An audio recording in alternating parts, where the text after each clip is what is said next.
விஜய் தொலைக்காட்சியில் ஒளிபரப்பான big Boss season 9 உடைய டைட்டில் வின்னர் திவ்யா கிட்ட சமீபத்தில் ஒரு கேள்வி கேட்கப்பட்டுச்சு.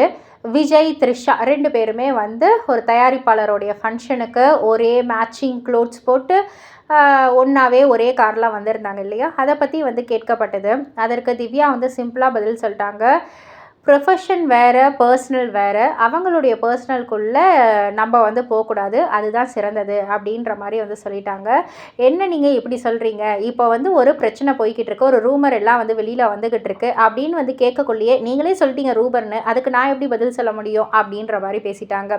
சரி அப்படின்னு சொல்லிட்டு சுற்றி வந்து ரிப்போர்ட்டர்ஸும் வந்து கேள்வி கேட்குறாங்க. இதை பற்றி அவங்களுடைய கருத்து என்னவாக வரும் அப்படின்ற மாதிரி. பிகாஸ் திவ்யா வந்து ரொம்பவே ஒரு போல்டான கேர்ள் அப்படின்ற மாதிரி தான் வந்து எல்லாருக்குமே தெரிஞ்சிருக்கும். ஸோ அதை சொல்லியே கேட்டாங்க.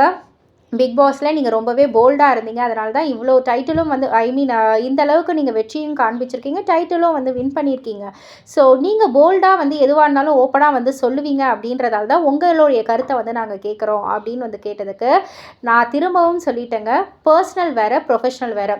ஒர்க் சம்மந்தமாக என்கிட்ட நீங்கள் கேள்வி கேட்டிங்கன்னா நான் போல்டாகவே நான் வந்து ரிப்ளை பண்ணுவேன். பட் ஆனால் ஒருத்தவங்களுடைய பர்சனல் வாழ்க்கைக்குள்ளே போயிட்டு நம்ம எந்த கருத்தையும் வெளிப்படுத்தக்கூடாது. அது ரொம்பவே தவறான ஒரு விஷயம். இன்னொருத்தவங்க பர்சனல் விஷயத்தில் நம்ம என்றைக்குமே தலையிடக்கூடாது அப்படின்ற மாதிரி சொல்லி முடிச்சுட்டாங்க. ஸோ இதை பற்றி நீங்கள் என்ன நினைக்கிறீங்க? உங்களுடைய கருத்து என்ன அப்படின்றத கீழே உள்ள கமெண்ட் பாக்ஸில் குறிப்பிட்டு சொல்லுங்கள். மறக்காமல் சேனலை சப்ஸ்கிரைப் பண்ணி பக்கத்தில் உள்ள பெல் ஐக்கானை கிளிக் பண்ணிவிடுங்க.